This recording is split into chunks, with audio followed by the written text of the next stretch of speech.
the idea of the observer in quantum mechanics. There's been so much malarkey that I've read and seen online about the idea of the observer changing the results that I felt like, why did everybody have to turn into voodoo? All of the people who are trying to shill quantum mechanics as an explanation for thought or behavior or love or any of these woo-woo things, none of them are fucking physicists. One, I'm a scientist, but today science is the religion of the West. It's the scientists who tell us what we should believe and what we shouldn't. It's the scientists that tell us what is true and what is false. So basically they take the place of the priests of olden times. So that's one reason I write my book in terms of science. But the second is that if you are going to have a major impact on society as far as helping them understand how reality works, what their point and purpose is in this life, and so on, then first you need to get the high priests of our culture to agree with you. Who are we? We're an individuated unit of consciousness playing a total immersion virtual reality game wherein our avatars make choices and appear to have physical bodies and live in physical space. Well, I think this simulation theory stuff that I know you guys probably talk about on the show a lot, and I endlessly think about. Endlessly. I definitely am been thinking lately more and more that is what the case is. Because just like ridiculous things like you saying the Pokemon thing the other day, Joe, the last podcast, that was creepy to me. Like, I can't stop thinking about that. Yeah, why did I come up with Pokemon? And he had a Pokemon outfit that he just happened to have, and then he walks in the room with it on. It's just fake. We never talked about Pokemon before me. Never. Never. Never. That was fucking weird. See, that's simulation shit. What are we doing here? We're an individuated unit of consciousness with a mission to evolve the quality of our consciousness through interaction with the set and with others within this virtual reality. We're here to experience, interact, make choices. This is definitely, well, our lives are very strange. Very strange. You know, Ari and I were talking about it last night. You know, we were talking about Ari's life now, how Ari's life has just transformed over the last 2 years. He went from being a guy who couldn't get booked anywhere to a guy that is living a dream. It's like all of a sudden the world changed and went from sucky to awesome. Yeah. And it's like he just reached some new level of the computer game, and now the entire world that he sees, his world literally is a different world. And now all of a sudden he's in this super happy world. Everywhere he goes, people are happy to see him. Yeah. He's super positive. We're here to evolve, and as we evolve means, I can say it in several ways. It means spiritual growth. It means growing up. It means getting rid of fear, ego, belief, and expectation. It means lowering the entropy of your consciousness. That's what I mean by growing up, evolving. We are a unit of consciousness, and our job is to evolve the quality of that consciousness. Now, when you get rid of this fear and belief, what are you left with? What are you without that? Your love. That's what's left over when you get rid of the fear and the belief. The nature of reality, Joe, what is it? That's the thing. There's no answer to that. It's too confusing. Whatever it is, it is. And there's some real rules to this thing. And one of them that seems to make sense is that you got to be nice to people, and you got to enjoy this thing, and you got to spread as much fun and happiness as you can. And if you can do that, you're like a generator of happy feelings, and people want to feel happy. What about love? Okay, now what's the optimum way that this society of conscious entities can interact with each other? Which way leads toward more evolution? The evolution of consciousness. Well, if you think about it for a minute, love is an obvious answer. Okay? And one of the ways I explain this is look at, take a society of 10,000 people and put them someplace, and let all those 10,000 people interact with each other with love, which means they care about others. It's not about them, it's about others. Somebody discovers something, they share it. So you expect them to be cooperative, supportive, very interactive. Now let's take another 10,000. And let's say they're based on the opposite of love. They're based on fear. Fear is the opposite of love. Okay, now, give them the same resources and the same whatever and let them go. And what do you have? Well, immediately you have hoarding.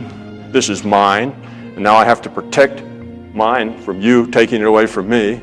We have belligerence. We have what's in it for me. Why should I help you? Why should I help you build your barn back? Matter of fact, I'm the one that lit that fire because I was trying to eliminate competition on the market, right? The human organism as one organism, and that any fighting against itself is completely and totally unnatural, because we are literally all the same thing. So that's what you have. What happens in these 10,000 people is that they start to pull apart because fear is divisive. Fear is high entropy. It breaks things apart. It's not cooperative. Pretty soon they would start to, they're going to battle with each other, right? Because it's all about them. I've heard it argued, and argued successfully, that our society runs on war. It runs on the domination of the other parts of the world. And literally that's the only way you can control a gigantic chunk of the globe. You have to keep everybody down, and that's what our society is based on. And then they're they want to form little mutual protection groups so that this little group can protect them from this other group, because groups are more powerful than individuals. And then those groups would fight each other, and pretty soon you have what we have here, right?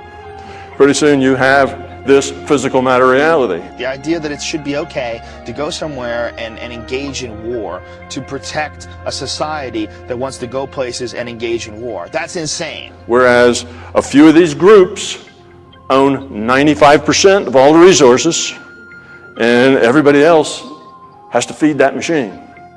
That's kind of the way that'll work out. Well, here we are. We can see how that experiment's already been done, right? We can see that. But we can imagine that other experiment where everybody was cooperative, helping, trying. Now, which one of those two systems sounds like the lower entropy? See, the more ordered, the more constructive, the one that builds and grows and constructs. Well, obviously, love is the optimal way in which people can interact. That's what moves consciousness toward greater and greater evolution. So consciousness evolves by lowering its entropy. Consciousness evolves by becoming love. You can develop like a deep despair. And that's where Ari was just a couple of years ago. And now all of a sudden he's in this super happy world. His world is the world is a different place now. Yeah, this is why I love the fucking multiverse theory. I love the idea that we exist in a place where every single possible event is happening at once. Everything that could happen is happening. It's all happening in one great eternal burst of happeningness, and that you can shift yourself from different nodes of where you are now to more desirable nodes of the multiverse.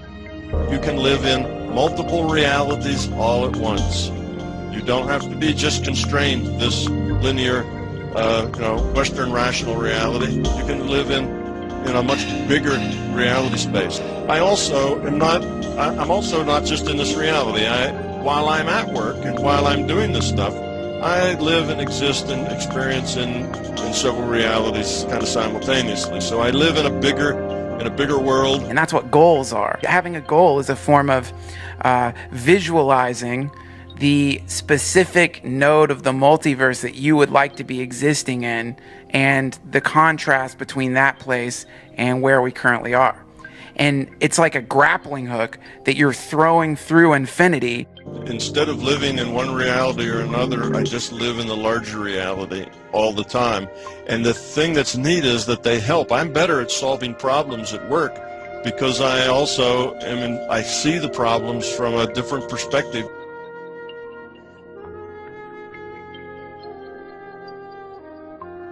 You can understand the double-slit experiment very easily if you understand virtual reality. I talk about the old, if a tree falls and there's nobody there to hear it, does it make a sound? And of course the answer to that is, well, there is no woods, there is no tree, there is no sound, they're all virtual. It's just information. The natural state of reality is probabilistic and statistical. Okay, this is a multiplayer game. Okay, think of it with the World of Warcraft video game. Okay, it's the same thing. What happens when there are no players in the World of Warcraft game? There's absolutely nobody to play the game. It's just the server, and it's entirely empty. Does that server keep rendering trees and monsters and everything? Of course not. Rendering what? Who would it send it to? When somebody turns on their computer and logs into the game, now suddenly it starts rendering to that person whatever it is that they would see depending on where they are on the map. You see, and you know, this table, this is hard, and my fist hits it. How come it doesn't go through it if it's just virtual? Well, how come you can't walk through trees in World of Warcraft? How come you can't walk through rocks? You have to walk around them. Why? Well, because that's the rule set in the game. This is a sparring program, similar to the programmed reality of the Matrix. It has the same basic rules like gravity. What you must learn is that these rules are no different than the rules of a computer system. Some of them can be bent, others can be broken. The game's rule set says you can't walk through trees. You have to walk around them. The rule set here says, that's wood, I can't put my hand through it. So that's the way it works. But when there's no players, there's no data going out. So that's the way it works. So it's not like I close my eyes and the whole universe disappears. That's impossible. The whole universe wasn't there in the first place. It's just data. If they just looked at it like literally in what is best for mankind. Yes. That's it, man. It can be done. Totally. It can be done. And I think that even thinking along those lines helps to change the world. But I think that having this conversation and knowing this conversation is going to easily reach 1 million people, several million people probably over the course of, you know, the next few months. Yeah. This conversation is going to enter, it's going to be data that enters into certain people's minds. And that's the kind of thoughts that we need. The whole universe wasn't there in the first place. It's just data. It's going to be data that enters into certain people's minds. It's just data. It's going to be data. We live in a virtual reality. Reality is composed of nothing other than information. Science is coming to that viewpoint more and more. Every year you hear more and more people who realize that information is at the core of our existence. When you then try to understand these pictures, you find out that buried in them are computer codes, just like the type that you find in a browser when you go surf the web. And so I'm left with the puzzle of trying to figure out whether I live in the Matrix or not. Wait, you're blowing my mind at this moment. So you're saying... We're an individuated unit of consciousness playing a total immersion virtual reality game wherein our avatars make choices and appear to have physical bodies and live in physical space.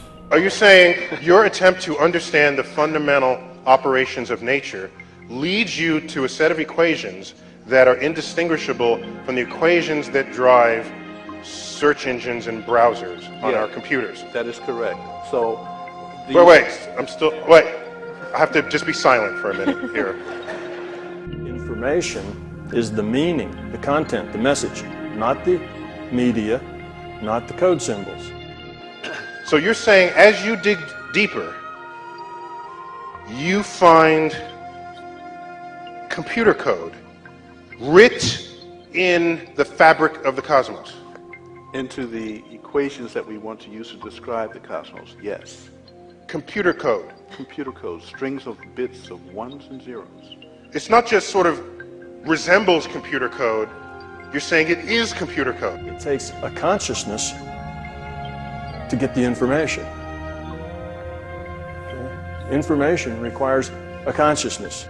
Time to go home, I think. Where are we going to go? So are you saying we are all just, there's some entity that programmed the universe and we're just expressions of their code? Well, I didn't say that.